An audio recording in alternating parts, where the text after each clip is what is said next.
Meeting come to order, the meeting of March the 7th, I'm sorry, April the 4th, 2022. Clerk, please read the roll. Am I on here? Yeah. DeBella, Here. Adel, Here. Avedisian, Buell, Bush, Curry, Here. Drake, Here. Gardeau, Here. Ely, Here. Hoffman, here, Hoheb, Holloway, Yono, LaChance, Here. LeBeau, Here. LeBeau, Lester, Here. Lewis, Here. Magnan, Here. Maniscalco,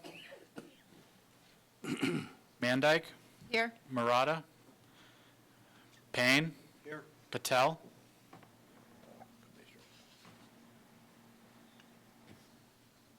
Petoskey, Here. Salemi, Here. Sweezy, Here. Taylor, here, Torres, Here. Facino, Here. Wolf, Here. Carrier. We have a quorum. Okay, please stand for the Pledge of Allegiance. John, did you notice I was muted, so I'm here. Bhupen Patel. Thank you. To the republic for which it stands, one nation, under God, indivisible. America. Yes, Commissioner Patel, I got you recorded. Thank you. Thank you.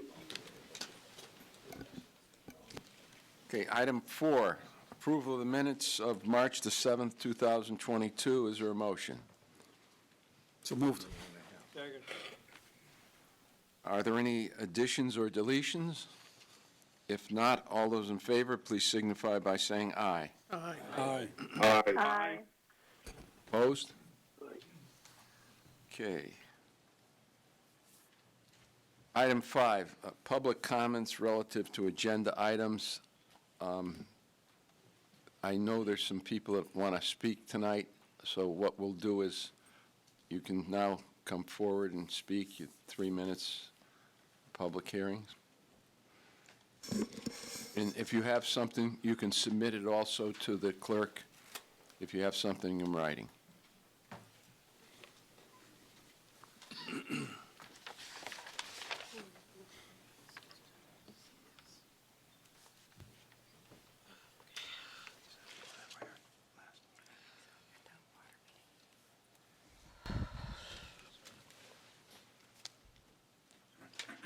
Mr. Chairman, other honorable members, staff, and present all, good afternoon. I am Joan Facey. At our last meeting, I stood before you and I spoke about the grave injustice that was being given out to me by MDC briefly. It is the matter of MDC obviously negligence in the matter regarding the abandoned and plugged off sewage lateral on Magnolia Street in the city of Hartford, Upper Albany Avenue, North End community. Since my present here, last meeting, only minimal movement have been made by MDC to address my suffering and losses. So my present here today is to once again appeal to the body, which is the sole entity by state chartered empowered to act. I am therefore requesting that you direct MDC staff with due haste and totality to conduct an effective evaluation of my claim with the aim of providing compensation to my suffering and my loss.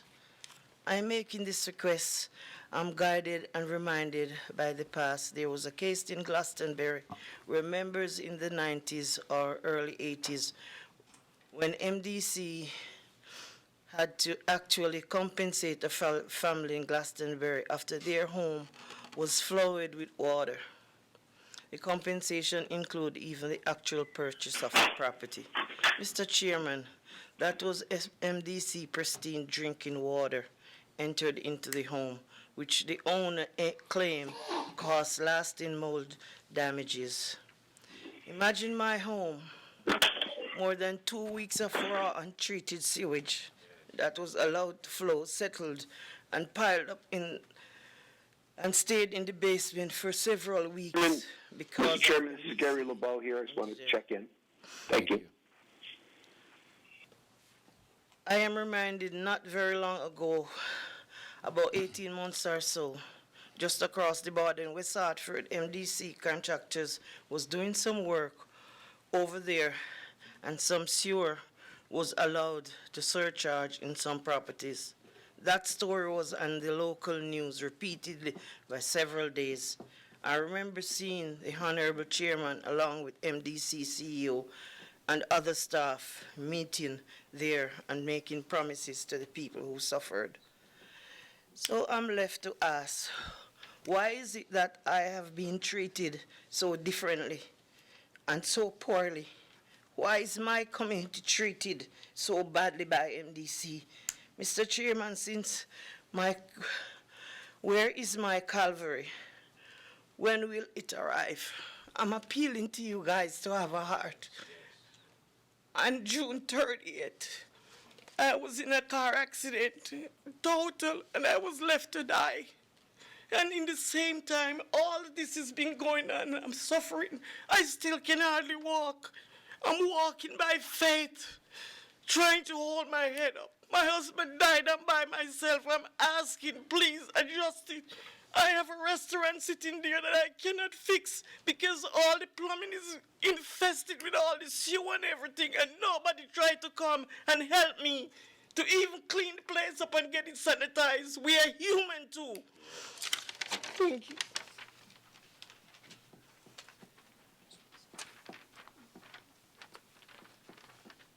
Good afternoon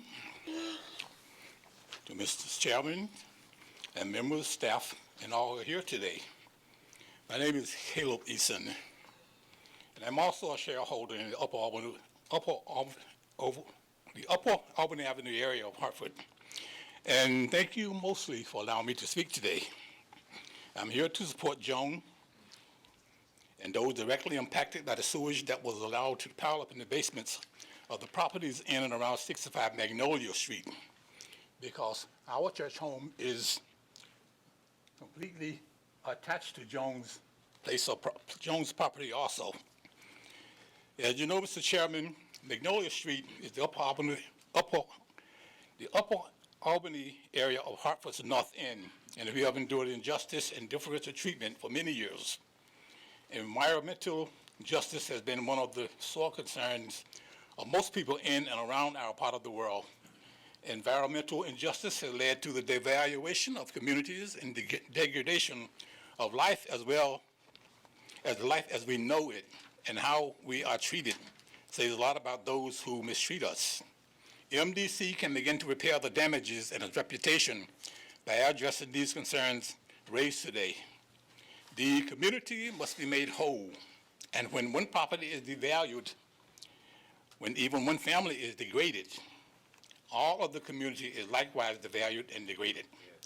We cannot accept that. I'm asking this board to consider these issues of the mistake that was made because of a wrong capped pipe, because of the impact of sewage filling our basement 6 to 8 times over a period of 3 months last year. We and our cost has multiplied extremely. We thank you for hearing me today.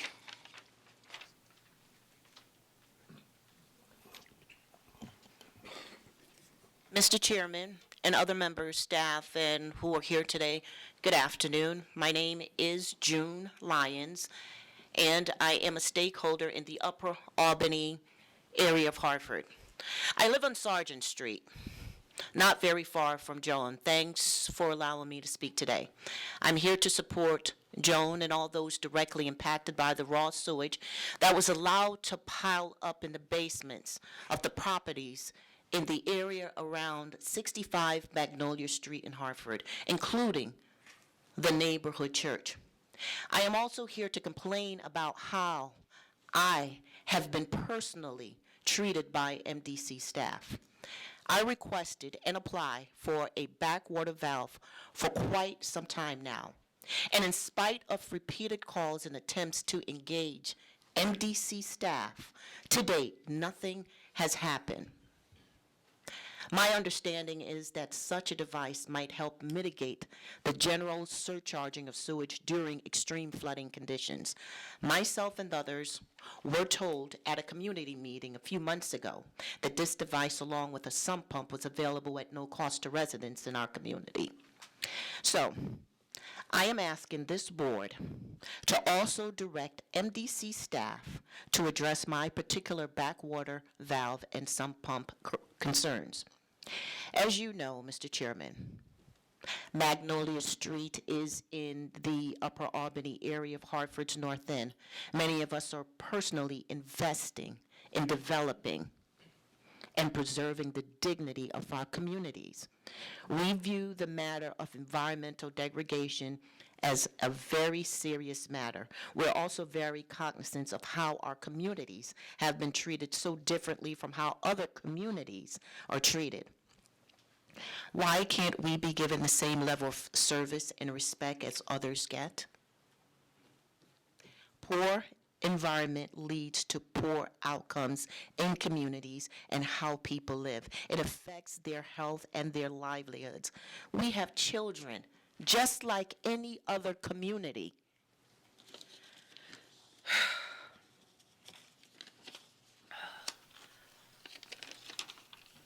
Why should our children be allowed to grow up in substandard environmental conditions? MDC is specially chartered by the state, as you are very much aware. It is part of our democratic system of governance.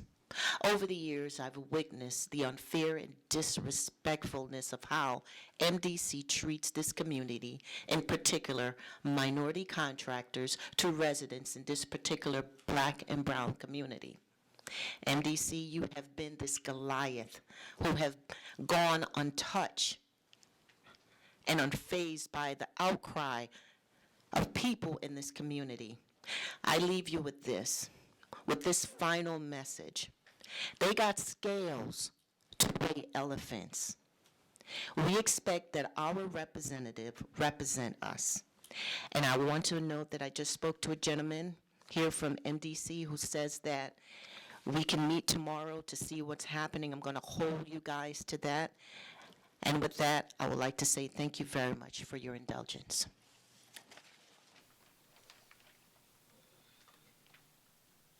Hello, MDC, and to whom it may concern. My name is Brother Bernal Bourgeois. I attend the North End Church of Christ, and my job is to help with the church services and to clean and fix things as needed, along with the building manager, Brother Caleb. We had 18 inches of water in our basement, smelly water, and we didn't even know where it came from. We called the city, and they said, it's not our problem. We don't know. We have to go call someone else. Water damage all over the basement also includes 2 freezers and food damage, dehumidifier, snow blower, electric power went out in half of the church. We had to buy lights and plugs and stuff too, just for the podium, okay? We also, the water heater contaminated. Also, the regular heater was needed fixing. The soil in the backyard contaminated. I hope the grass will grow back there. Our neighbors and congregation can smell this toxin for over a month.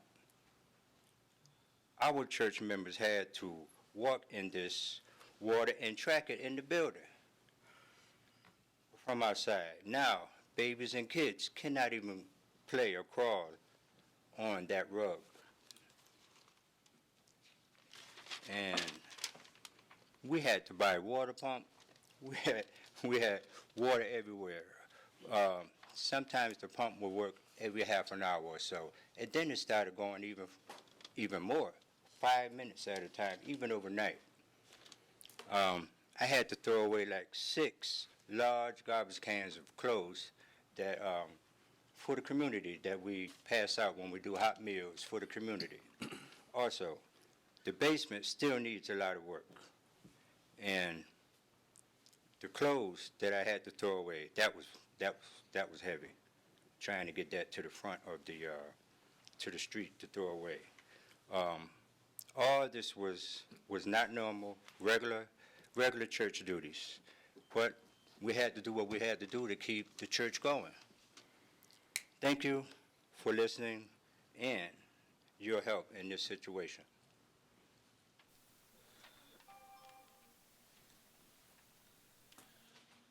Good afternoon, everyone. My name is Chris Williams. I'm a member of the North End Church of Christ, and I'm standing here with my brothers and people in the community, the hope that MDC can do something to resolve this problem. It's an urgent situation that we really need to have resolution. Thank you very much.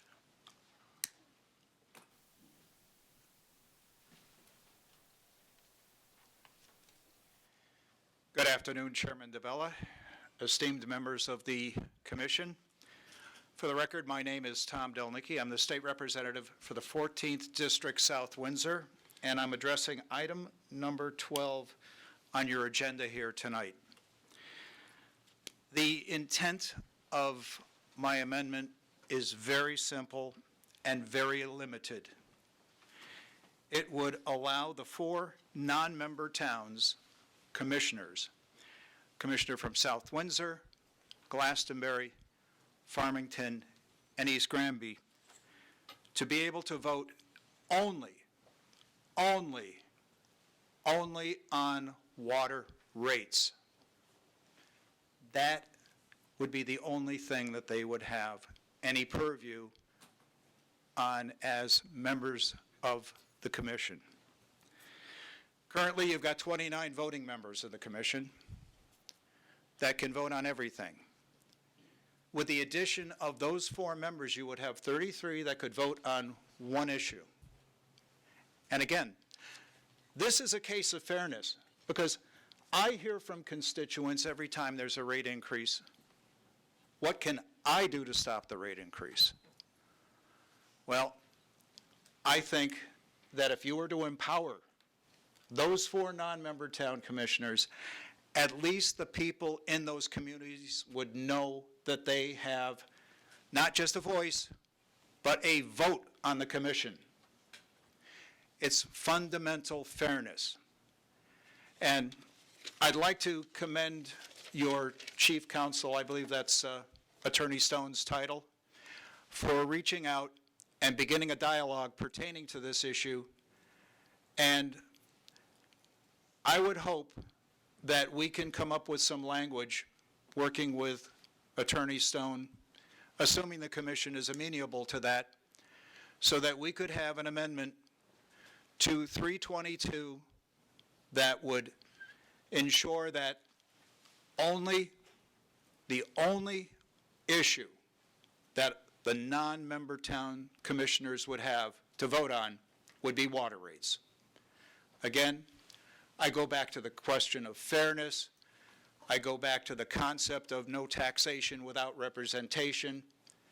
And I think it is just plain the right thing to do, is to take that action, empower them on that one issue, and I'm not looking to, I want to put a rumor to bed here. I'm not looking to spread and increase whatever changes are being proposed. I am looking for only fairness for those 4 towns and one action. Again, I thank you for an opportunity to say a few words about this, and I will be listening to your discussion on item 12.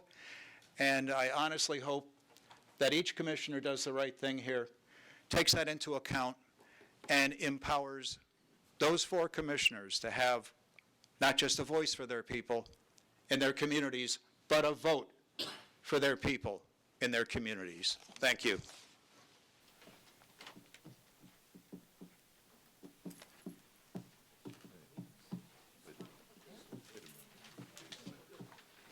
Further comment?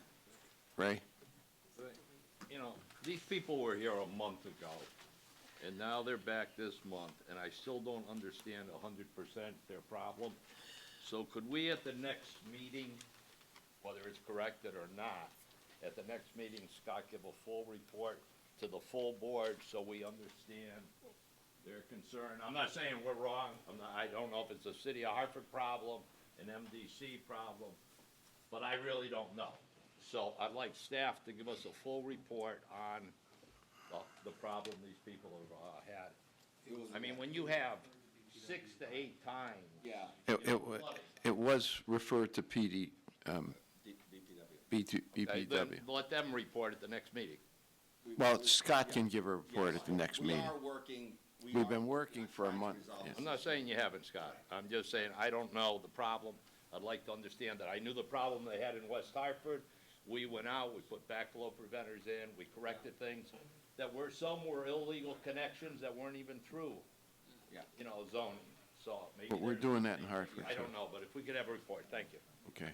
If I could just clarify, the comments regarding 65 Magnolia, sorry.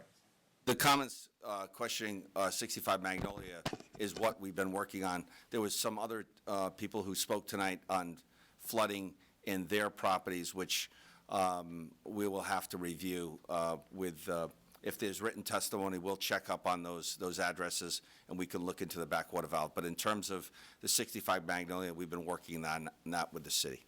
Which includes other properties in that immediate area. Yeah. The church is one of them. Okay. Further comments? Chairman. Commissioner? Commissioner Bush, I just would like to say that I'm personally going to try to work on and get to the bottom of what occurred with you guys up on the north end there. I gave you my business card last time, and nobody reached out to me. So I'm going to take it up with the chairman and try to figure out if there's anything that can be done. So I understand your plight, try to help you out. Further comments?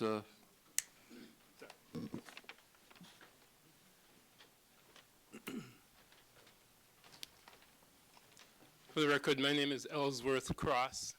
I'm here tonight with Ms. Lyons, with Ms. Facey, and the individuals affected. Investigations have been ongoing, Scott. Mr. Rutty, with his crew, came out. We have been requesting a meeting. We have spoken with Mr. Joseph. And what we're just looking for is to get the community back in shape. It's a work in progress, but when you're under the weight of all of this, it's never easy. There is a lot of anxieties, and the agency, Upper Albany Main Street, the Upper Albany Merchants Association, is doing its best to keep this at a civil level. Mr. Rutty has assured us that tomorrow the claims group will be out. They'll be looking at the property at 65 as well as the church. He has arranged for an appointment with Ms. Lyons. We would like to not get this beyond a year. In June 21st, it will be a year since this disaster happened. It was a simple thing that took 1 day to correct and 123 days to live with. It's really ugly. If we could just get this corrected and move on, it would bring our name back to where it should be. And by or, I'm still assuming that I'm here.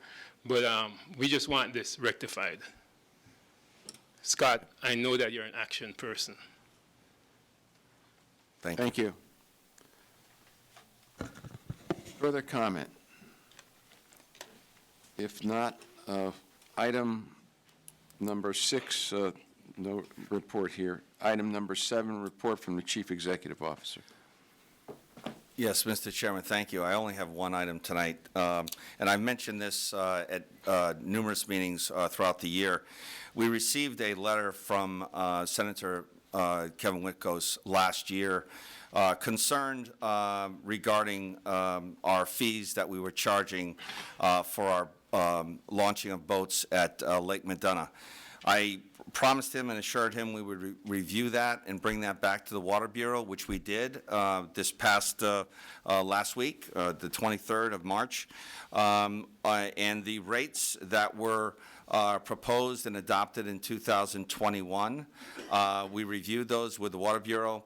And although there was no resolution, there was consensus that we would keep the rates the way they were in 2021 for 2022.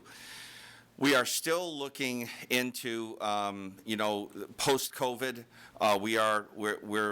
It's recreation season, and we typically open up Lake Medina during the summer for swimming activities. Those activities require, for safely swimming, we need at least 11 lifeguards, and we're working with our new insurance carrier, Gallagher, and we're working with our OSHA partners and our staff, Chris Levesque's staff, to determine what, in this post-COVID world, what does lifeguarding look like in terms of, as you can imagine, life-saving events like mouth-to-mouth.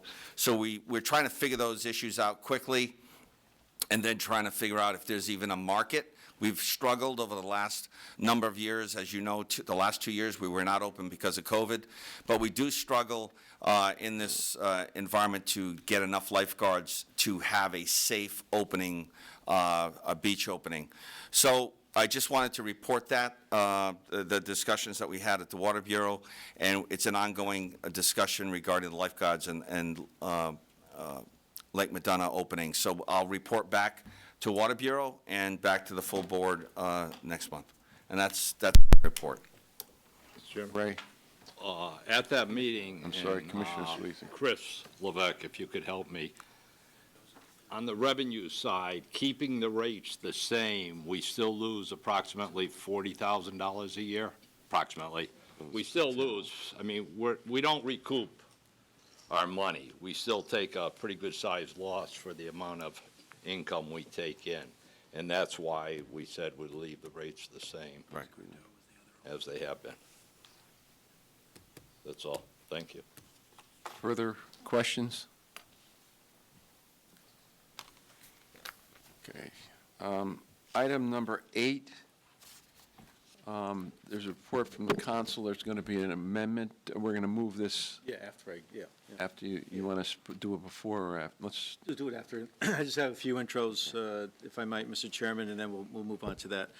I'm going to ask at the end of my presentation for this board to consider amending the agenda to add an item relating to the Limbrook sewer disaster that occurred in October of 2018, but we'll get to that in just a moment with your indulgence. Just a couple of updates. Things have picked up somewhat on issues relating to Colebrook and the Hartford landfill. On the Colebrook issue, I had a conversation with the Chief of Staff for DPH this afternoon. There will be a meeting next week. I've indicated that I'm available at any time. Scott's available at any time. They're going to put their team together, which will include the Commissioner of DPH, as well as Lori Matthew and their counsel. So hopefully we'll get some movement on that issue and DPH's at least initial stance from July of 2021 on our potential release from the Colebrook agreement. So the amendment that we proposed in Congress is still pending. There was a public hearing mid-March for members. There will be another public hearing for the general public, which we will submit testimony on, of course. And the subcommittees and committees are marking up the bill, so we're optimistic that our amendment will be included in the marked-up word of bill, but we still need, pursuant to their request, our congressperson's request, we still need to get some feedback from DPH. So that's moving right along. We'll be able to report back in relatively short order. Probably not, we won't wait until the May meeting. I'll keep you updated once we have the meeting next week with DPH representatives. On the landfill, we've engaged some of our chief executive officers within the MDC. They have, again, restated their support, and they've contacted the executive branch for some action on that. I'm waiting to hear back from Mayor Cantor from West Hartford, who has been kind enough to speak with Paul Mounds, the chief of staff of the governor, and hopefully we'll have a meeting with Mr. Mounds and the mayor at some point this week. It'll probably be Thursday or Friday this week, but again, I'll keep you posted on how that proceeds. On the tunnel project and the tunnel arbitration, as you know, we had held a DRB session back in April of 2021. One of the representatives of the three-member DRB resigned from the DRB, so we were left with two members. This happened after the hearing actually took place. We were unable to reach an agreement with the KOJV on the replacement member of the DRB. Litigation followed because we have a different concept of what the agreement provides for. They filed an action in federal court seeking a declaratory judgment from the court on exactly what process we should follow moving forward. We challenged, not on the merits yet, but we challenged the venue that action was taken. We think that any action regarding the DRB should be taken in state court, not federal court. We heard last week that our motion to dismiss based upon the wrong jurisdiction was granted by the court, so it's if it's going anywhere and they have to refile, it would be in state court. There is a 30-day appeal period running for the date that judgment was entered. So that's some good news for us. I will tell you that it's not on the merits. We're still working through that, but it's at least one step along the way that we were successful. We've had meetings with the city of Hartford. As you recall, last meeting there was we were going back and forth with the city on trying to schedule a meeting. Well, we actually had a meeting last Friday, followed up by a meeting between myself and the city's corporation council on Monday of last week. I'm sorry, the meeting with the city was 2 Fridays ago. My apologies. Right. And I met with this corporation council a week ago, Monday. We talked about the stormwater issue, and we've got a game plan moving forward to address that. It's still going to result in an amended ordinance from the MDC that's going to take into account our net lease permit, our conversations with DEEP that Scott and his team have been heading and doing a very effective job on. And it will involve the city of Hartford. They'll have a stake and some say in reviewing the proposed ordinance. Ultimately, it'll be up to DEEP, but we're moving forward on that issue in a constructive way. As to the outstanding balance for our claim for the cost of cleaning catch basins above and beyond what we should clean under our permit, MS4 permit, I've provided everything to Attorney Rifkin. He has all the invoices, the backup materials. He has indicated to me, after our meeting, by the way, through no fault of his, he came down with a brief illness, so he was out the balance of the week, but he's back, thankfully, and he will get back to me later this week with either another meeting or at least the city's response to our claim. So that's moving forward. It's not resolved, but at least we're getting communication and we're getting some feedback from the city on that issue.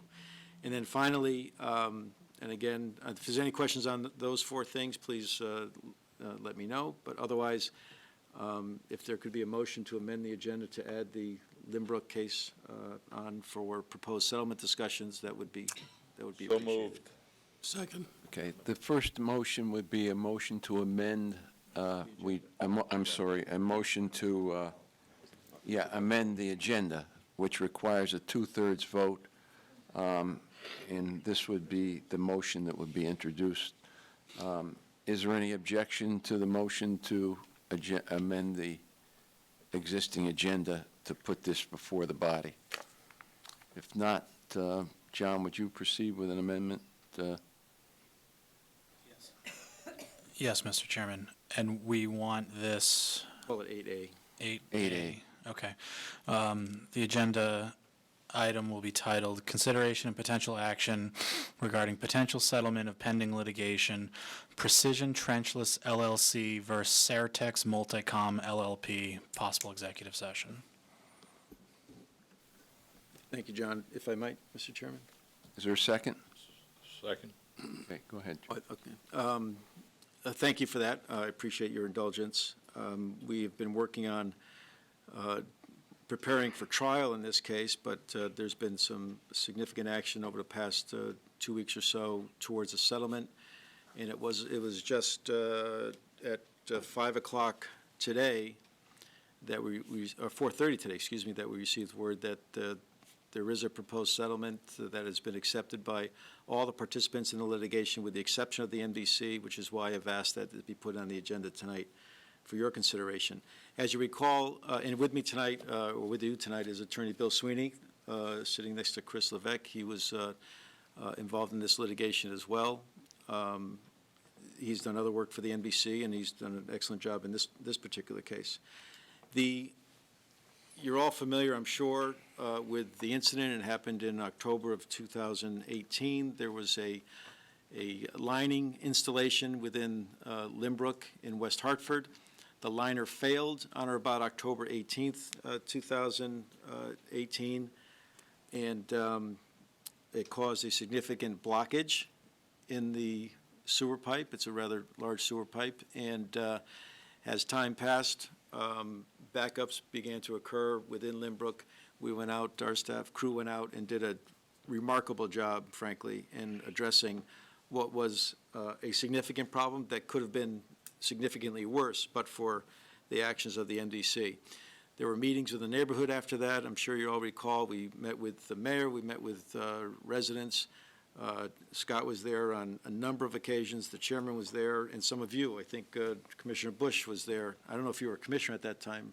He lives there. But he lives on Limbrook. He was a victim. So it was an unfortunate event that was not caused by the MDC.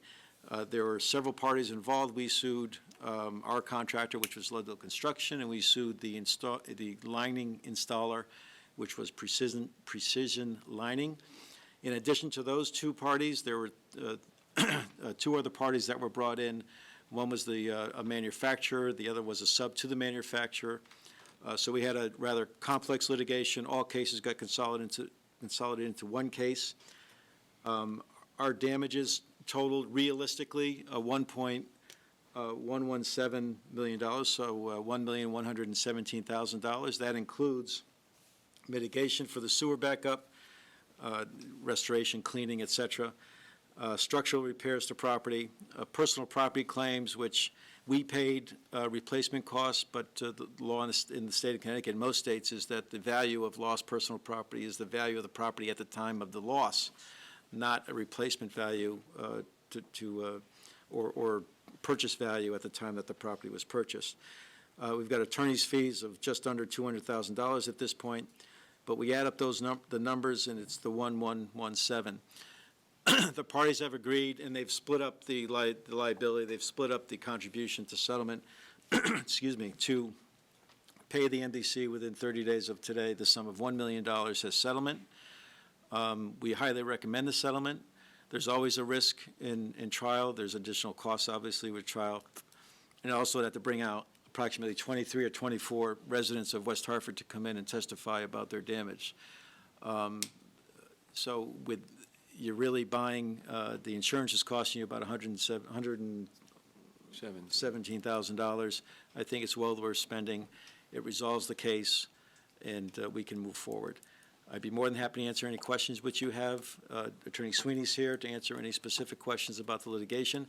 I have not asked that an executive session be held, but if we get into liability issues, et cetera, then rather than state something on the record that could be used against us, I would ask that we go into executive session. Questions? I have a question. Thank you. Commissioner Payne. Council, did the 1.117 include the 200,000 for the attorney? Yes. It did? Yes. Okay, thank you very much. It's all Appreciate in it. now. Okay. Mr. Chair?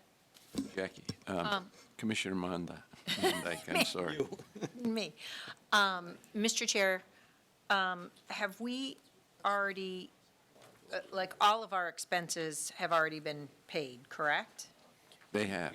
And did we, in this year's budget for this money coming in? I'm sorry, say that, I'm No, sorry. what we spent, we have, but. We have spent this money, but did Go we? into the general It's fund. already gone, okay, so It'll it'll go into the general fund. But it'll go into the general fund. Did we budget that it would, No. so, We paid out of pocket, correct? cash flow, we follow a cash flow. In what year? Did we pay it out in 2018? Immediately, 2018, October 2018. Okay. We were paying this. It wasn't our liability because it's the contractor's liability. But because of, concerns about what caused this, I didn't believe at the time that our customers would wait to Correct. figure that out. So we immediately stepped in and did all of the replacement on, making homes habitable, which is really replacing boilers, replacing hot water tanks, making the house able to live in, and then dealing with the, personal property. And as you know, we're in October, it's winter time, lots of families store all of their winter stuff, coats, jackets, all those things in the basements. And so we felt an obligation to address that immediately. So our staff were out there for months resolving this issue with the community. But we did not project anything We in this didn't year's know when the budget. settlement Okay, would. that's fine. would I come just wanted down, to make right. sure. Okay, thank you. Yeah. Commissioner Drake? On the 800,000 that we're paying out past the attorney, how much we giving the residents out of the 800,000 for repair versus MDC that we took care of in our costs? There's no accounting for or request or damage for our staff work. That's part of our business. What we do, yeah. It's what we do. So the 800 is But mostly the going 800 is to the residents, and as Scott pointed out, there's mitigation claims, cleanup. There are structural damage to some of the property, which we paid for, and the personal property claim. We also paid, that also includes living expenses. There were some people that were absolutely displaced for a period of time, and we paid the living expenses. Part of that $1 million is for that as well. Further questions? Rick? Mr. Chairman, Commissioner Vecino. Yeah, go ahead. Then I'll, Chris, Commissioner Vecino's next. all contractors, are they required to have a bond posted? Yes. And does any of that bond go towards these damages? Well, we named as defendants the owners of the companies that did the work or provided the materials. Who's paying include Travelers, Great American Insurance, and some other insurance carriers, whether they're by bond or on liability, but they're contributing to the settlement as well. Short answer is yes. My second question is, who did the final repair work on the pipe itself? Oh, on the pipe itself. Chris Levesque, where are you? Commissioner Scott Jellison, we replaced that liner with, what do we use? Manufacturer, but the contractor self-performed the repairs. So with his sub, right? So the sub who installed the original liner, which was an ultraviolet, different technology rather than our typical steam or hot water heat liner, that curing liner. We utilized a different manufacturer, but the same subcontractor installed the new liner. So they self-custody. Okay. And there's been no issues with the replacement liner. And that was since Thank you. 2018. Thanks. Further questions? Cal, and then Rick. Cal, go ahead. I'm sorry. Rick, you had the floor. Go ahead. This is Commissioner Bush. I just want to state for the record, I should recuse myself from any voting or on this issue. You were a victim, yeah. I'm sorry, Cal. Yes, Commissioner, Chairman. Yeah, as I look at this, I mean, to me, it makes a whole lot of sense that we proceed with a settlement in light of the fact that, we reduce any potential exposure if this were to be litigated in court. And in addition to that, we have the additional attorney fees and costs that are going along with that. So, it doesn't make, to me, it doesn't make any sense to continue to try to. This is a jury trial, so they reserve some time for jury selection, which is about a week, and then an actual trial, 3 to 4 weeks, so you can. Yeah, so I'm thinking, it would be, I think it would be penny wise and pound foolish if we don't move on the settlement. Agreed. Further questions? Do you have anything else to say? No, if not, all those in favor, please signify by saying aye. Aye. Aye. Aye. Opposed? Passes. Thank you very much.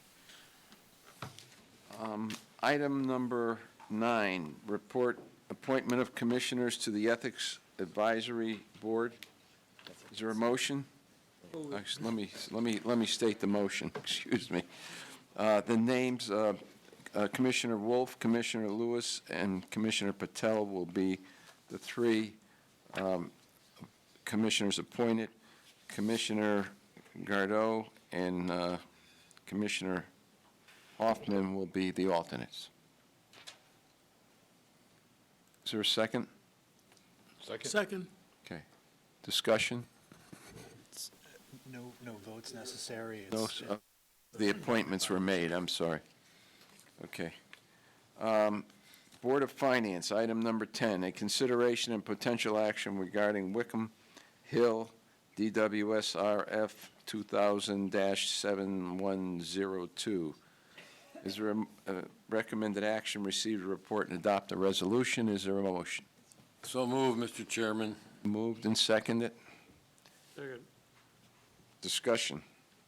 This item Commissioner was approved Salami. unanimously at the Board of Finance. That's what we drafted to send out on Friday. Okay, you want to say anything? Um, This, I would just like to introduce. Scott take the opportunity- Jellison. Scott Jellison. Just take the opportunity to introduce Diana Fay. Diana, would you stand up and just, she presented this to Board of Finance, but Diana Fay is our new Manager of Treasury. She been with us for 7 years, and she's been promoted internally to be the Manager of Treasury, so thank you. She's been working on this. Further questions? If not, all those in favor, please signify by saying aye. Aye. Opposed? Aye. Aye. Opposed? Okay. Let's see. Is this up for action? We're just going to refer this. Just going to, Yeah. let's go into the Board of Finance. Recommendation, receive the report and refer to the Board of Finance 2022 OPEB funding. Yes. Is there objection to referral? If not, we'll refer this to Board of Finance? Yes. Board of Finance. Let's see, Item 11, Bureau of Public Works, consideration and potential action regarding 249-257 Silver Lane encroachment agreement. Recommended action, receive the report and adopt a resolution. Is there a motion? So moved. So moved. Been moved and seconded. Let's see, who's, why don't you want to take it? Yeah. This is a very simple, It's an easement. encroachment agreement. We have a pipe that's located at 249-257 Silver Lane. If any of you haven't had the opportunity to drive up and down Silver Lane, this is the new gas station / convenience store that's going next to Faux 57 and across the street from Taco Bell and Pizza Hut on Silver Lane, East Hartford. I only know that because I drive by there every day. We have a pipe that is just on the easterly facade of the building. They have to do some construction that impacts that pipe, or at least impacts the easement area. The pipe's fine. The pipe will be protected. The reason for the conditions within the encroachment easement speak for themselves, and it's really to allow them to build the building without having the building located on our pipe. So we urge you to support the encroachment agreement. Questions? Mr. Chairman, Commissioner Vecino, Yes, Commissioner. that was approved by Public Works on March 17th unanimously. Okay. Further questions? If not, all those in favor, please signify by saying aye. Aye. Aye. Opposed? Accepted. Item B, acceptance of sewers, DPA, is a developer's permit agreement, and that, where's that sewer, Scott? So you're going to take this? Sure. I'm This sorry, is Sue. 2,700 feet of new sanitary sewer off of Brook Street in Rocky Hill. It was built quite a few years ago, but the street didn't get paved until the fall of '21, so we're just bringing it to you now for acceptance. That's Brook Street and Rocky Hill. Dominic? How old is the existing pipe?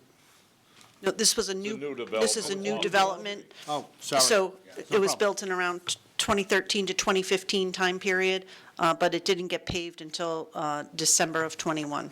Thank you. So now we accept it. Any questions? If not, all those in favor, please signify by saying aye. Aye. Aye. Aye. Aye. Opposed? What was that? Okay, item 12, consideration and potential action regarding proposed amendment to Senate Bill 322. Recommended action, receive the report and adopt the resolution. Is there a motion? Move it. Moved and seconded. Okay, Chris? Yes, Chris Stone, District Council. Very briefly, you heard Representative Delnicki explain, probably better than I could, the nature of his amendment. The original amendment that was submitted was, at least in my opinion, and thankfully Representative Delnicki's opinion, much broader than what he initially intended. We pass every year as part of our budget revisions to our water ordinances, in particular Water Ordinance W1A. That's the ordinance that deals with our charge for treated water, and that's the ordinance that I believe Representative Delnicki wants the non-member towns to have a say in. That is the charge for water, our water rate. I sent out an attorney-client privileged email to each of you. There may be any one of a number of other reasons to not support this amendment, and probably maybe more reasons to support it. I tried to capsulize what the discussion's been between your lobbyists and chairs of the Planning and Development Committee and with Representative Delnicki as best as I could. But I'll be more than happy to answer any questions. It's really, we brought this to the board in large part because while we take all proposed legislation to you, this amendment was particularly important because it involves your governance, and we thought that it's appropriate for you to have a say in how, and who has a voting interest in what happens before the district board. I would like to just point out and thank Commissioner Hoffman, the chair of the Government Committee, who was kind enough to forego a formal meeting of his committee in order to bring this directly to the board. The reason for that, obviously, is the session, this being a short session. They have to finish their business by the first Wednesday in May, so this is going to come up probably before our May meeting of the full board. So thank you, Commissioner, for that. And if anyone has any comments or questions, I'd be more than happy, as best as I can, to answer them. Cal? Yes, thank you, Mr. Chairman. Yeah, I have a concern about the process. This body, through its committee organization, spends a great deal of time looking at, discussing, debating, reviewing issues that come up that affect different areas of the operation, one of them being rates. And I know that a lot of time is given, a lot of serious thought and analysis to coming up with those formulas, those rate formulas. My concern is that absent not being participants in that process, how does a group show up at the time that a vote is going to be taken to determine rates if they have not had the opportunity to participate in an in-depth discussion as to why those rates need to be what they are, what they're proposed. So that's my concern, that I would want to make sure somehow that if we were to recommend that this bill be supported, that those individuals that are going to be representing those towns are really knowledgeable and understand, all of the nuances as to why the rates are what they are being proposed, and not just to show up and say, because if I were on that group of 4 people, I'd say no to any rate hike, period. Simply because I can, and even if I don't understand why the rate hikes are what they are, then, I'm not going to approve them. And I think it does a disservice to the bigger discussion that takes place within this body through its committees, and then makes a recommendation. Well, I'll give you a quick response, and then I think the chairman may want to add something to it. But Chris Stone, District Council, frankly, putting, arguably, having the ability to vote on an ordinance dealing with the rates, water rates of the MDC would incent those non-voting members to participate more fully in the discussion, the deliberation, and the dialogue that it takes place amongst the other commissioners, whether they be at the full board or attending a Water Bureau meeting where the rates are discussed, attending a Board of Finance meeting where the budgets are discussed. I can't guarantee, and no one can guarantee, that would happen or that they would even be in attendance. But this may provide that additional incentive. I hear your point, and the problem that I would have is it's tough to argue against participation. It's tough to argue against incentivizing people to participate. I think this may just do that. It may not, but just a point for the record: the legislature gave these people, each town has a representative who can come to meetings, participate in the meetings. However, as the speaker pointed out, they don't have the right to exercise a vote on the rate itself. And these people can participate to whatever degree they want, and then they would have the right to exercise that vote. That's what the amendment would allow. And again, I concur with our chief legal counsel that it's a question of, it's expenditure of their money, about the right to have a representative vote on that. And that's a limited issue relative to all the other things we do on the district board.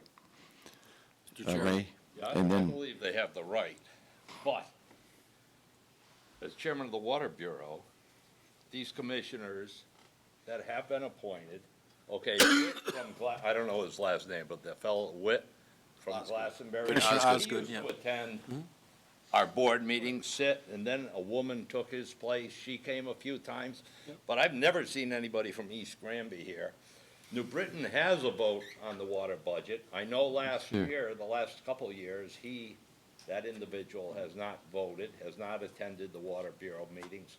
So these people are going to have to be active to understand the whole process of the MDC. I don't want them just to come and vote no or yes. You know, they should be, if they're gonna be appointed by their town, and I believe they do have representation, I'm not against that, but they gotta be active.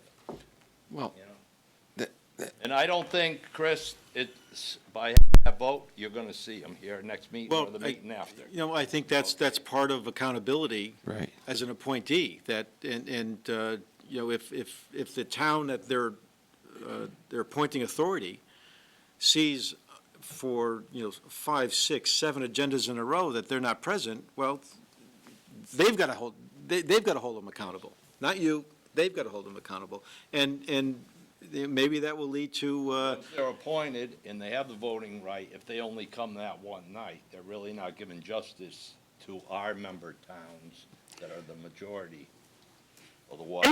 This is Commissioner LaChance. Am I allowed to talk at this point? Who's that?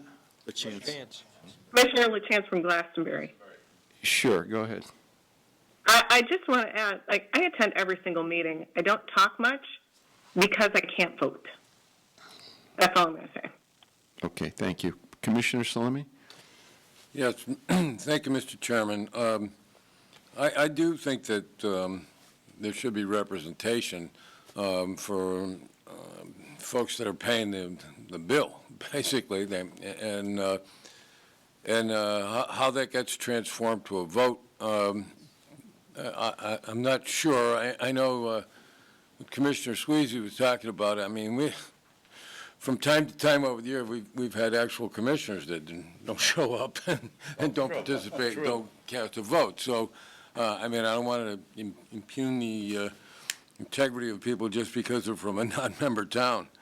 But I would comment on something that Representative Delnicki said. So, and in fact, maybe John Myrtle can give me the correct answer, but I think that there are only 17 commissioners from the towns, that there are 4 legislative commissioners and 8 gubernatorial appointments. Am I correct about that, or am I close? 9, I think there's 9, and 4 is 13, and 16 is 16 from the towns. 29.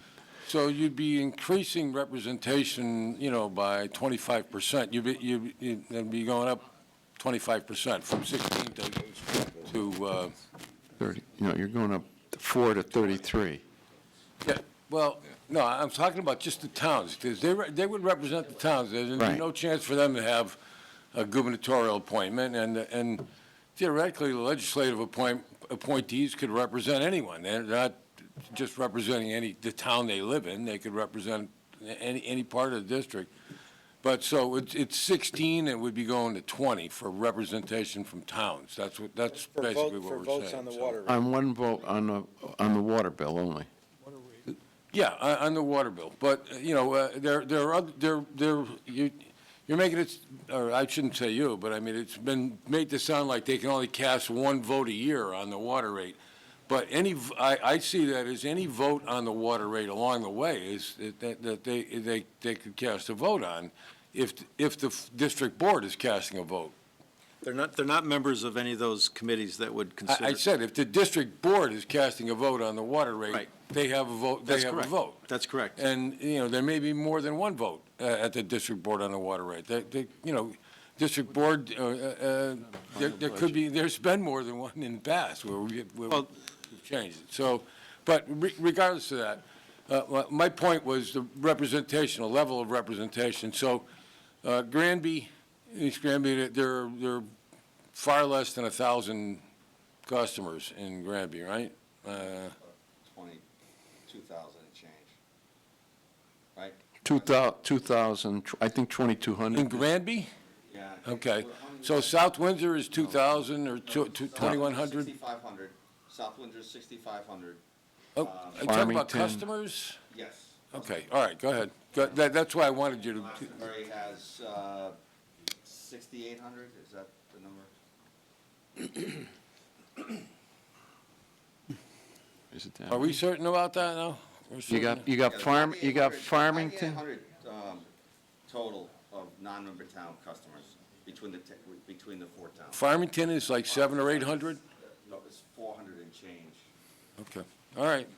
So we're going to give it's my point, Bill, it's just a sort of balancing the representation. So to that many customers, we're going to give four votes, is what I'm saying. So I'm just kind of looking at how that works out with the other 16 commissioners from towns and whether or not those votes are weighted, by the number of customers in that town. But go ahead. Cal had it, then you, Commissioner Cal. Right, that's a very important issue. Commissioner and that is, Torres, I'm sorry. Proportionality, in terms of how this thing breaks down. But I think one way to address the issue of both participation and representation, because I think there should be some representation of these folks in deciding, what would be fair rates based on what our costs are and so on. But I think the other way to approach this is not to give a blanket vote at the level of approving the rate at the far end, at the end of all of this process, but to allow this vote to take place, or this representation to take place, to give them the right to vote at the committee level, when it pertains to rate hikes. That ensures that you have to be at the committees to understand what's going on so that you can have a vote as to whether or not you want to support this or not. That in turn would then move any decision on a rate hike forward with their participation, which could be either way, forward or against it, as opposed to having it at the other end. This guarantees both things. You guarantee participation and you guarantee representation. At that level, that's where it really has to happen so that people understand what is being voted on and why. Commissioner Bush? Mr. Chairman, Gary LeBar, I'd like to comment. Gary, you're next. Commissioner Bush has got the floor. Thank you. Representative Torres, Commissioner Torres, I just want to say I fully agreed with most of the things that you were saying. I thought you articulated your points extremely well. So the point that I want to make is by the time we all actually take the vote on the rate, we have spent so much time deliberating and going through all the discussions that we generally are pretty much unanimous on our decisions.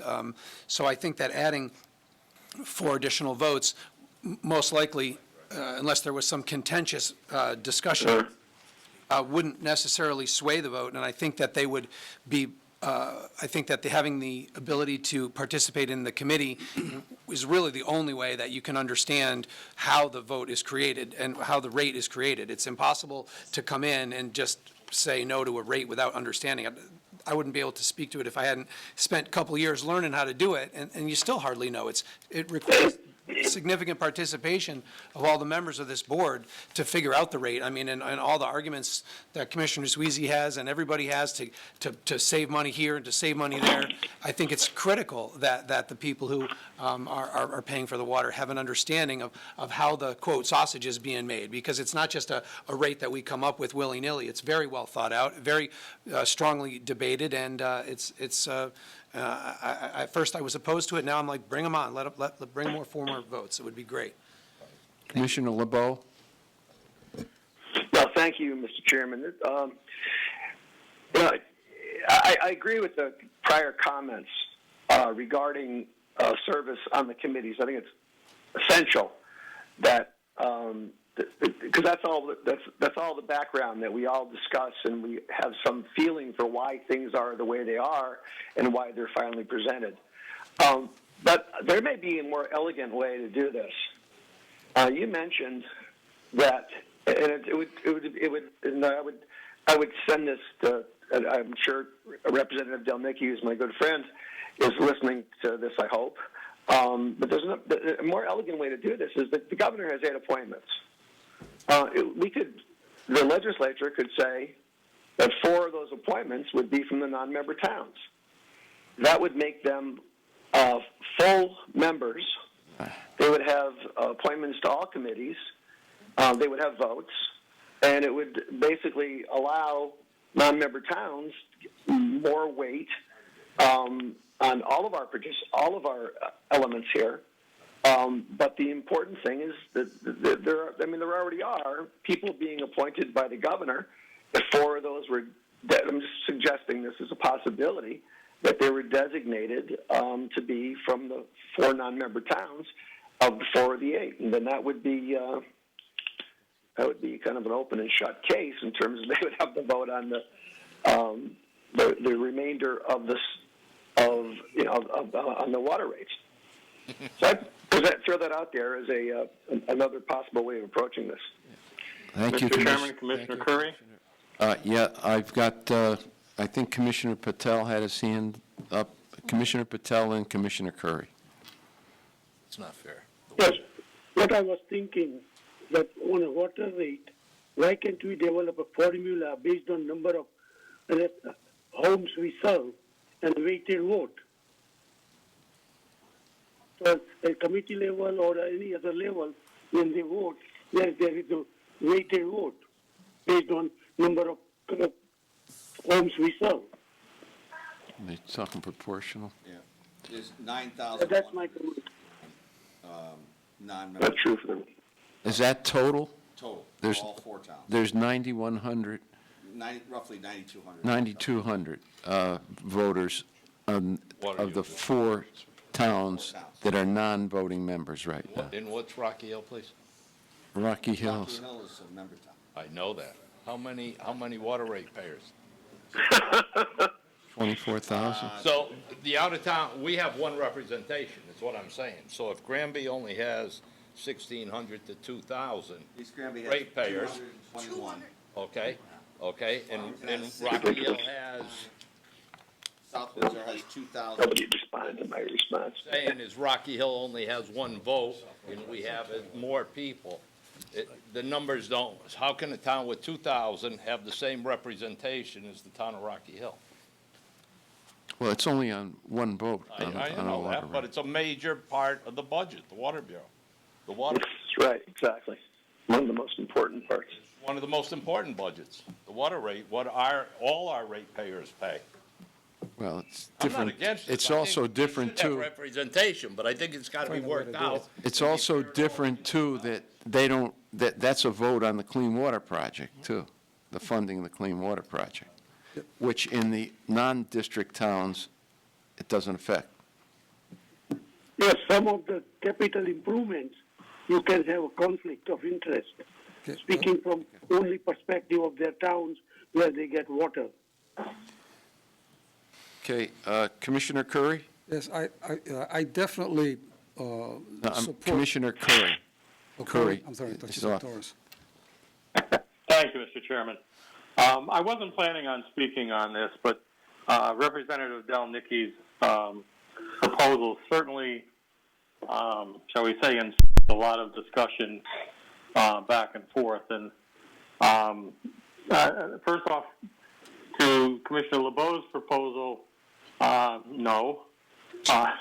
And if I understand it right, you have to be served with both water and sewer with MDC to be a member town. So that would still take a charter revision. My position is similar to others who have spoke. On the surface, I'm opposed to this proposal, but it leads me to say it needs further discussion, and I would like to refer back to government and discuss the opportunities rather than MDC decide whether a non-member town would have a vote.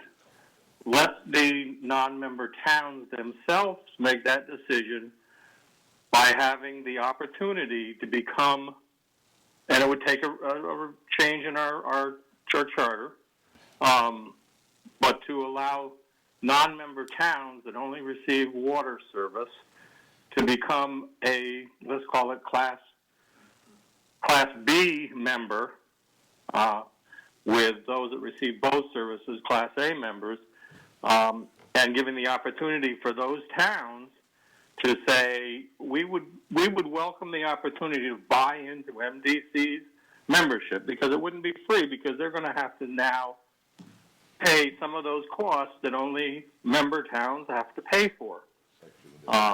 So I'm thinking, yes, we should give them a seat at the table, but only if they become a member town, and the town itself make that determination by their willingness to absorb some of the costs that a member town pays. Thank you. I believe I had Commissioner Torres, then Commissioner Salemi. Anybody else that hasn't? Go ahead, Cal. Thank you, Mr. Chairman. As I look at this, it looks to me like we would start to become like electoral college in a sense, in the way that we would be set up. Small towns and the big towns. Exactly, and then, small towns with large, numbers proportionately, making decisions for the larger numbers. But that being said, I think, I believe there's this consensus that these towns, these people who use these services should have some kind of representation as to how they view and may support or not support rate hikes. So I think there's a consensus around that. I truly believe that we all believe that, representation, taxation without representation is really unfair. However, I do think that we need to really think this through and go back and see if there are alternative ways or creative ways. And I'm proposing, one of the things I'm proposing is that, make them voting members for the purposes of issues that relate to the rate hikes, so that they can participate as full voting members on the committee, which gives them a tremendous amount of voice and power, because they can support or not support what that committee sends to the whole body. And can also make a case, at the time that the vote does come forth, to speak for or against it, on their town's behalf. So I think there are ways to do this, but I don't think that doing it as proposed really, is fair to the other member towns, and also, to the process that we give this, which is so important. Commissioner Salemi, then our Chris Stone. Sure. Mr. Chairman, I would again point out that, I'm definitely in favor of representation, but I think it should be some proportional thing. So certainly, if you looked at the way that, the commissionerships are distributed out amongst the towns, not the gubernatorial or legislative ones, that if you put all four of those towns together, they deserve at least one, representation to be a full voting member. And we do have an example from the not that distant past, although I don't think anybody here besides you and I, the town of West Hartford, was not a full member of the MDC not all that long ago. So, but they had representation on one side. Maybe you can explain that, Mr. Chairman, because I know you're familiar with it, so.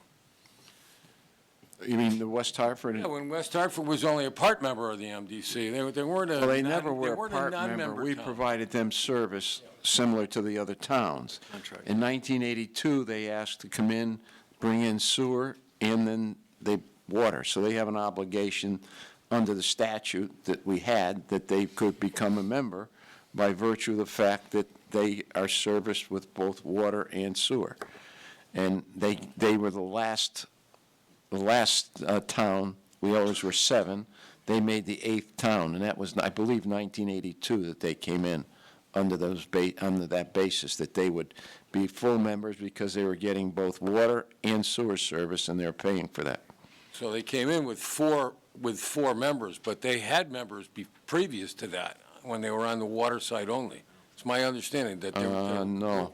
There was no membership for. I don't recall West that. No, Hartford? there weren't. They Before my time, but I don't recall. So they were treated as a non-member town then? Yeah. right, I mean, because they were just purchasing services from us. Right. By contract, yeah. So if I might, Mr. Chairman, just very briefly. Go ahead. Chris Stone, District Council. It's really not necessary for a formal vote on this, because I've heard a lot of varying opinions and different suggestions. I would suggest that with that, and I don't want to put Representative Delnicki on the spot, but he's heard what our positions are, what our suggestions are. And maybe it's some combination to what Commissioner Torres has suggested, having, and what Commissioner Salemi, I think, is suggesting, having the 4 non-member town representatives elect one of them to be on the Water Bureau, so that they, something like that, handles the proportionality issue, and it handles the attendance/research dialogue conversation issue. So there may be any number of alternatives around that, or not. But give us the opportunity to speak with Representative Delnicki, speak with the committee chairs. I'll report back. I do have they're not doing any, I don't think you're meeting, Tom, for another couple of weeks, so there's some time to get this done. Got a couple of weeks to do that. And this is, in all fairness to the representative, this is his amendment, right? I can make our position known to the chairs and to the other, our delegation from the member towns and to leadership, but ultimately it'll be up to him whether to call the amendment as it is or not, and to the extent that we might be able to modify it, again, subject to your approval, collective approval, that makes it fairer, but makes it meaningful, we'll attempt to do that. And we'll report back, and maybe we'll report right directly to your committee, Commissioner Hoffman. Yeah, we could have. Mr. Chairman, I'd like to ask a question. Mr. Chairman, I'd like to follow up. Who's asking? Go ahead, Gary LeBeau. Commissioner LeBeau, go ahead. Yeah, very briefly, and Don Curry, I appreciate your points. And I was basing my suggestion on the assumption, which is maybe wrong, that the governor's appointees could be from anywhere. Do they have to be from the member towns at this point? They do have to be from one of the 8 member towns. In fact, they spell it out as to where each of them are from. The governor. Then my suggestion is. Let me give you a little history here. I would withdraw that suggestion. Let me give you a little history. And I do. Broadly speaking, I do like what you're saying right now, Councilor Stone. I think it's a good idea to have some more discussion on this. And this is part of the problem when things don't go through a hearing process. When you have an amendment which has not been heard, because it's an amendment, it hasn't been had a hearing, and we don't have the same kinds of discussion would take place in front of the appropriate committees that we're having right now. So I'd like to throw this back and say, let's discuss this more with Representative Delnicki and the other interested parties and see what we can wash out. Yeah. Thank you very much. Just a little history here. Originally, until I believe it had to be, 1988, 89, all the governor appointed everybody to the board. It was a gubernatorial appointment. And then I think it was late 1988 or mid-1980s, there was an amendment that introduced 16 members from the towns, 9 from the governor, and then subsequent to that, in the early 90s, there was an amendment that allowed 4 new appointments by the legislature equally. Majority leader, the president of the Senate, the Speaker of the House, and the majority leaders of both parties. So you had 2 Republicans and 2 Democratic appointments. They were at it, and that got us to 29. Then subsequent to that, 5, 8, 10 years, whatever it was, we had the vote for 4 of the towns that we service on a limited basis without a vote. So that's where the history stands now. So there was a lot of argument here, and you're right, relative to proportionality and a whole lot of other issues. And I think that our chief legal counsel makes a good suggestion that we proceed on a negotiation, or at least back and forth. And again, one of the problems is this is a short session, and it also is a session that there wasn't a public hearing on this. This is an amendment that's being brought to the floor, so let's proceed in that manner if there's no objection. Objection?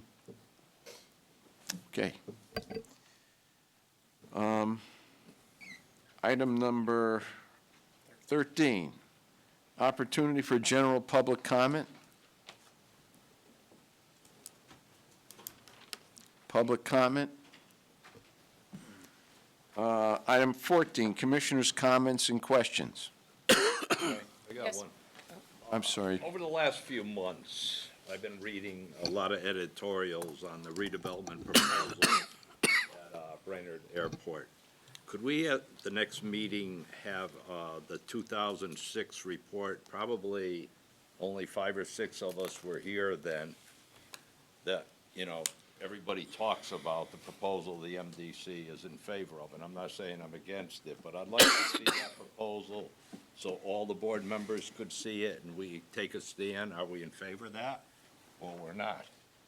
And, I have no problem if you want to bring it up as an item that we discuss. I don't even care if we discuss it. I'd just like We to see haven't the taken- proposal Yeah. of what, you know, the MDC offered for that land, period. I don't even, needs to be no vote or anything, but just to show everybody on the board that wasn't here then what the proposal was. So Yeah. when they read the editorials, there was one yesterday that was on a couple days. There's probably one every 2 weeks. There was a referral to the one person that wants it, who was an executive of the MDC. I believe they were referring to me. So remember, executive, what executive in the MDC? Executive, yeah, I guess you are the only one. But it's not that. No, not Ray, that that's not the point I'm making. I'm not an executive in the MDC, and I don't get paid, so. It's not that editorial, though. It's editorial after editorial over the last few months. So if we could just get an update what that proposal was back in 2006, so we all could see what it is and remember exactly what it was. And I'm not looking for a vote. I'm not looking to change anything. I'd just like everybody to see what it is. If they have questions, then they can ask the questions on that 2006 Yeah. proposal that the MDC paid for and proposed. Sure. Cal Torres? Yes. Commissioner Torres, I'm sorry. Thank you, Mr. Chairman. Jackie, you have I would be something? remiss if I didn't raise again, the issue of 65 Magnolia Street. I'm very, very concerned about that situation there. I know that we've been doing things, but it doesn't seem like it's resolving the problem. And I want to make sure that we do everything possible to ameliorate this situation, even if down the road it means that dollars have to be spent to take care of this issue, and then we find out who's responsible for paying it later on, and go after, the parties that need to be responsible for this, or if it's ourselves, I don't know. But I think that it's gone on too long. This is not rocket science, and I think we're spending a lot of man hours, people hours, trying to, resolve the situation. And I know we've been there many times, but, unfortunately, we still have this situation taking place, and I think it doesn't look good for us. Could we do this, clear the air, just to give you a general concept of what happened and what we've done and what the case has been over the last several months? Yeah, without getting into. I understand that, and I know we've done a hell of a lot, but that's, I'm not worried about what we've done. And we still are, Commissioner. Well, what I'm saying to you is that it's been this long, you got flooded basements with all kinds of turds, for God's sake, floating in the basement. You got a church that's, that's got this situation. And I'm saying, we've got the expertise, we've got great staff, engineers, we got the greatest, possible people to work on this, and we can't get this resolved, and so I'm saying, let's see if we can do something, even if we have to go back, and chase the dollars somewhere from somebody, but this has got to get resolved. Let's just put it in perspective quickly. Yeah, without getting into the details, because we're still fact-finding, right? But the confusion on this specific issue with 65 Magnolia really started when a building right next door, 59 Magnolia, was demolished. It was permitted, demolished by the city of Hartford. Only after that demolition did issues start to arise. Something's wrong here. You know, there's a sewer backup in 65.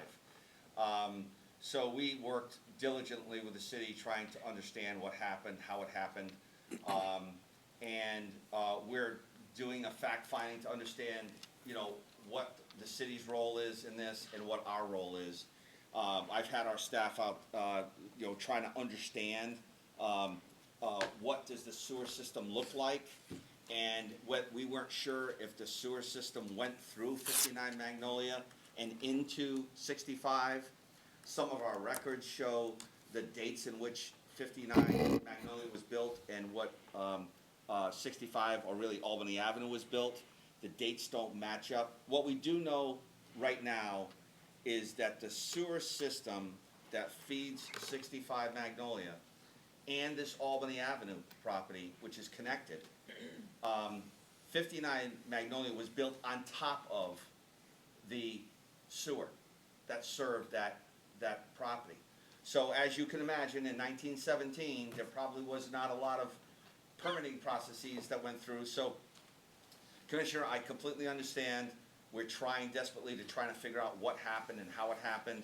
And independent, and as I've said to our legal counsel and to the ladies that are here tonight, independent of who's responsible for this damage that occurred inside because of the demolition of this property that was permitted by the city of Hartford, we still have a problem that we got to resolve, because that sewer line that serves this property is still under this demoed property. So it's complicated. We're trying to understand what, you know, the city did step up and provide a lot of assistance to 65. They were put in hotels for a period of time. There was by the city. compensation provided by the city. We need to understand how much money has been compensated by the insurance company, if any. So we're working on that diligently with John Myrtle and our staff out in the field, trying to understand how this sewer works. And unfortunately, it's taken time, but we are working on it desperately. I guess. And one further issue is that, remember, we're dealing with 1917 records, which were not our records. They were the city of Hartford's records. MDC never ran the sewer system until 1946, 47, right after the war, and you had the big suburban growth.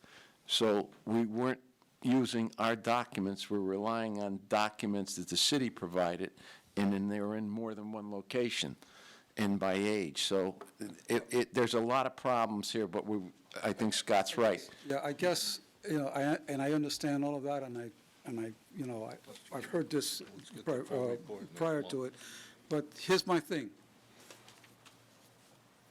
We have an existing problem. Can we do anything to ameliorate that? Can we get in, a backhoe in there? Can we put any check valves, tomorrow. you know, in the system? Can we reroute a pipe? You know, a simple stopgap solution in the interim, you know, so.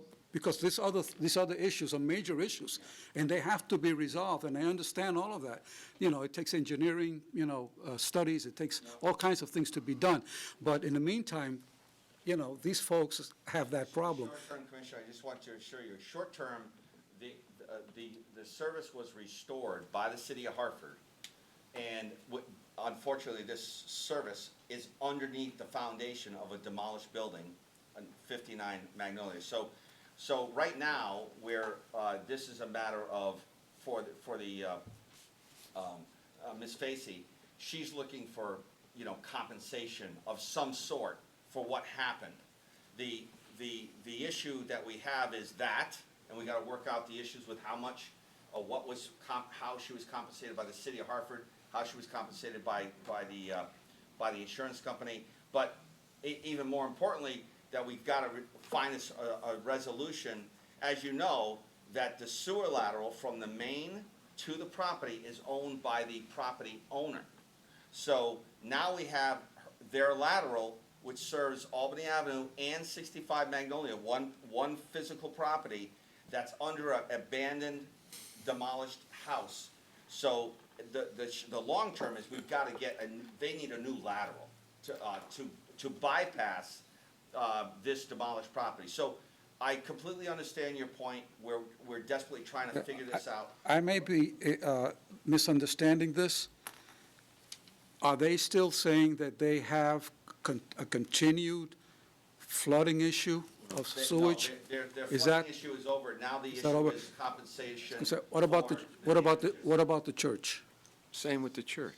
Is it compensation only? Well, church. Compensation. Okay, they're not getting flooded. Church wasn't hooked up to it. Okay. But the repair, So I understand Then I'm misunderstanding their argument. Without looking at some of the addresses that were talked about tonight, we have a specific issue regarding 65 Magnolia and the adjacent Albany Avenue property.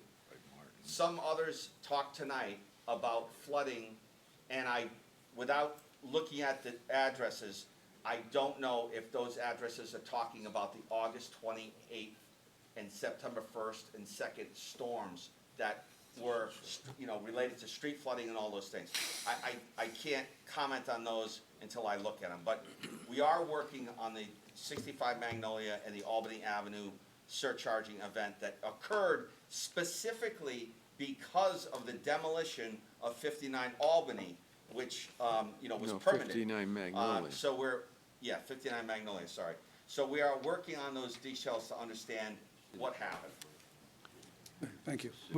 Commissioner Salemi, and then Hoffman. Yes, Mr. Chairman, just a note for at some future meeting that perhaps Scott and staff could get together just a brief presentation about cybersecurity here at the district. It's a pretty big topic, with all utilities and for, infrastructure across the United States.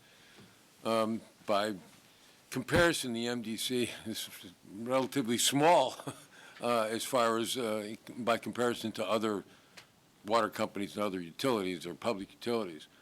But I think it's still of great interest that our water supply and our water treatment facilities are protected as much as possible and sort of, I don't know if we're disconnected from the web to get, to make it that way, or if we have other protections. But if you could let us know at some point in the future, Give you an not update. asking you to tell us any secrets, just basically, reassure us that we do have some protections for it. So. Commissioner Hoffman? yeah, thank you, Mr. Chairman. If I could ask a direct question to Scott, with all due respect, Scott, can you just assure us that, in fact, MDC has done every possible repair to keep this problem from recurring, or take care of somehow restoring by cleaning or removing or whatever the heck it might be, that we've done everything that's within our power? Because we know that if this were a situation that occurred elsewhere in the district, that chances are we would not be talking about that tonight. And I don't know some of the particulars either, and I've been here a while, and I don't know if it's something that was tied in with our work on Granby Street, if it was tied into some work that we had done on Upper Albany, if there were things that occurred that perhaps we weren't aware of. And so now we're faced with a situation where a customer or customers have a legitimate complaint in terms of what they face. And I don't think any one of us would want that situation occurring in our basement. So it sounds like we may not have done every possible thing that we have, unless you correct me if I'm wrong, that we've done every possible thing we can. I don't understand quite, and maybe Mr. Stone can answer this question. Can't we get a court order to suspend this situation where it is until such time as we have to take it to court or some other, Which, Yeah, which one? the Magnolia Street? Okay, so just to, let me Cor- just. correct. Let me just say Yeah, this, please. Yes, we've done everything. They have service, okay? That's the important part. Okay. The service was disconnected, physically disconnected by the city of Hartford under a demolition permit for another building.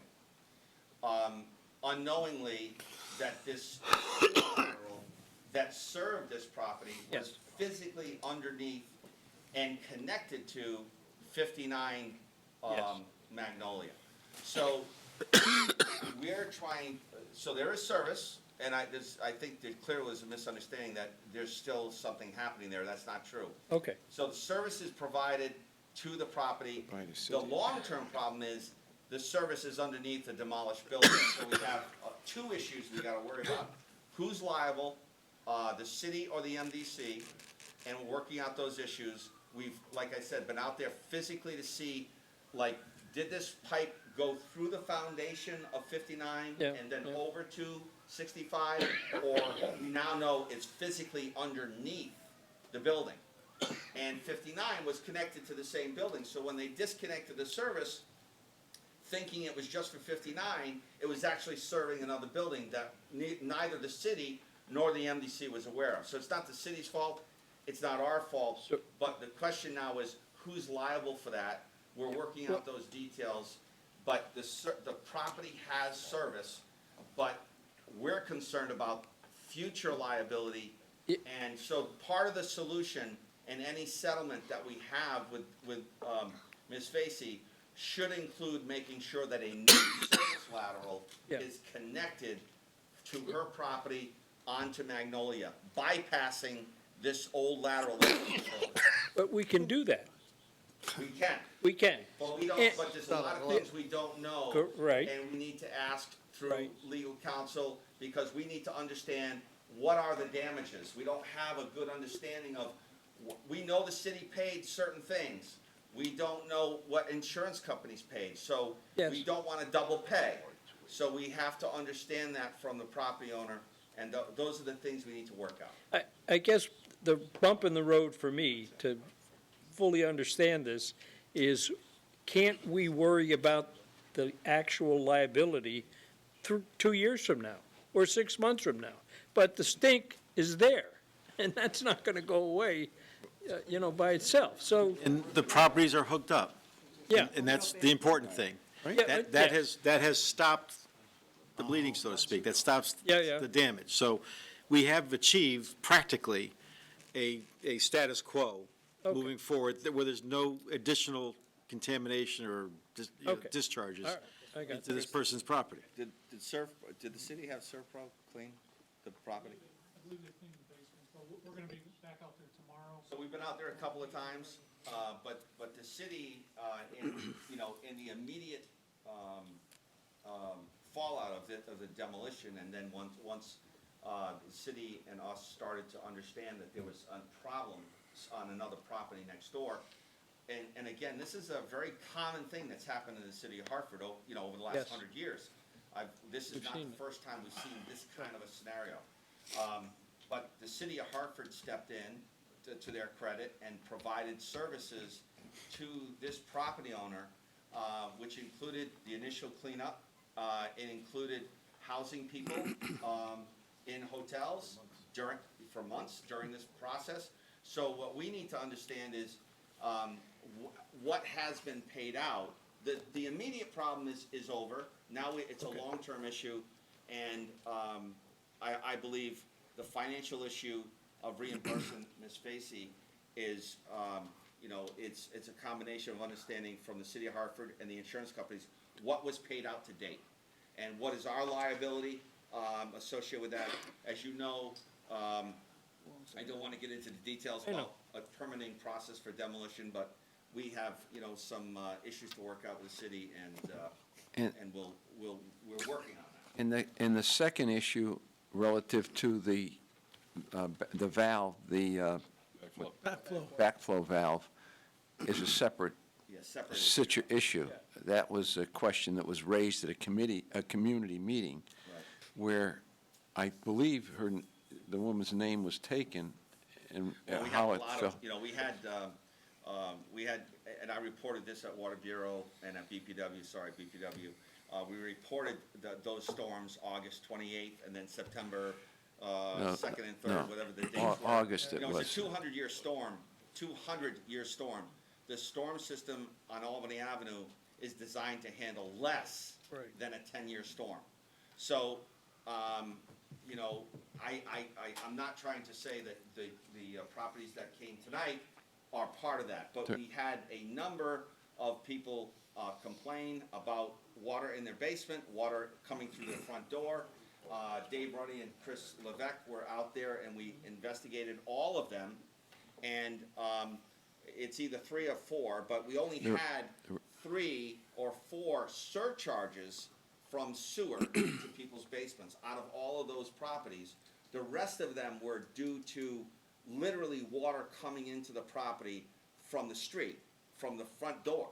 So remember, as you saw the video, there was 2 feet of water in Albany Avenue. And it's a relatively flat area. So that water just came into people's houses and businesses. It also happened in several other neighborhoods. That was August of 2021 when we have 4 storms in that month. 2 of them were 100 and 200-year storms. I don't believe, at the time I've been here, that there's ever been a 100 and a 200-year storm in at least the last 45 years or so. So we then had, I think, a 45-year and a 25-year. All of them exceeded the 10-year standard that the system's designed to. So it's climate change was that was terrible that August where we got hit. And like Scott said, there was actual water that was running from the street into homes, not surcharged so much through the sewer. But what we did do in those community meetings, we did go out and we took people's names, addresses, and I don't know how many backwater flow valves we put in. And we increased $800,000? We put in $2 million this year's budget. Budget, right, from $800,000. Cal? Yeah, just very quick, 'cause I want to continue to beat a dead horse. Jack, yeah. But, you know, if we can get those estimates from those two as quickly as possible, and even do some kind of an administrative settlement and get this thing out of the way, you know, I mean, I think that's the way to go. We shouldn't continue to do this and then wind up going into litigation and then having to pay attorneys because we're going to be taken to court. You know, this is nonsense. It shouldn't happen. I think, you know, if we can get this done quickly, I don't know what's holding up the estimates, you know, find out what they pay and what is she asking for. You know, maybe negotiate and get it out of the way. Oh, okay. Thank you, Mr. Chair. I just want to thank Mr. Jellison and also his staff. Last Wednesday, I attended the grand opening or the ribbon cutting of the Anna Grace Elementary School in Bloomfield, and Scott and his staff were able to help move along some processes that we needed help to try and get the school open. It's a Crack Magnet School. And Anna Grace, the school is named after Anna Grace, who was shot and killed at Sandy Hook. And it's a beautiful school, and our staff and Scott really went to bat to make sure that they could open in January. If they didn't open and meet deadlines last fall, they were going to have to wait until July to get these kids into the school. So I really want to thank the staff and Scott specifically for helping us out on that. Further comments? Commissioners? Other business? I think we covered other business, too. If not, the appropriate motion of adjournment is in order. Motion to adjourn. Without objection, we stand adjourned.